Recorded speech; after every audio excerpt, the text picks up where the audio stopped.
नमस्कार मंडळी, स्टार प्रवाह वाहिनीवरील लग्नानंतर होईलच प्रेम ह्या मालिकेच्या पुढील भागामध्ये आपण पाहणार आहोत. पार्थ काव्याला सांगतो, काउन्सिलरचा फोन आला होता, परंतु तुमची परीक्षा असल्यामुळे मी त्यांना आम्ही येणार नाहीत असे सांगितले. तेव्हा काव्या बोलते, याची काही आवश्यकता नव्हती, आपण जाऊया. तेव्हा पार्थला राग येतो आणि पार्थ विचारतो, का तुम्हाला डिवोर्स हवा आहे का?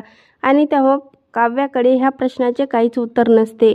त्यानंतर आपण पाहतो, जीवा हा जेवण करत नसतो आणि नंदिनी बोलते, आता जर तुम्ही जेवण केले नाही तर मला दुसरी पद्धत अवलंबावी लागेल. आणि जीवा विचारतो, दुसरी कुठली पद्धत? आणि नंदिनी तिच्या नावाने, आईच्या नावाने आणि सर्वांच्या नावाने एक एक घास भरू लागते.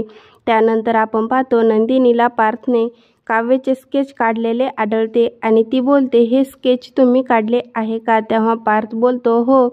आणि पार्थने काव्याचे हुबेहूब स्केच काढलेले असते. तेव्हा नंदिनी माननीला बोलते, आई तुम्ही एक काम करा, तुम्ही हाराचे वर्णन करा. पार्थ स्केच काढतील आणि आपण ते स्केच पेपरला देऊयात.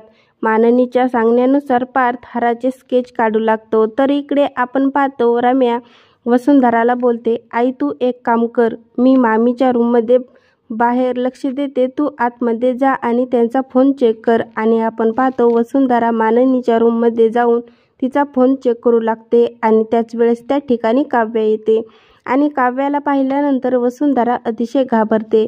आता पुढील येणाऱ्या भागामध्ये वसुंधरा आणि रम्या माननीच्या मोबाईलमध्ये नक्की काय चेक करत असतील हे पाहणं खूपच मजेदार ठरणार आहे. लग्नानंतर होईलच प्रेम ह्या मालिकेचे नवनवीन अपडेट पाहण्यासाठी माझ्या चॅनलला लाईक करा, शेअर करा आणि सबस्क्राईब करायला विसरू नका. धन्यवाद.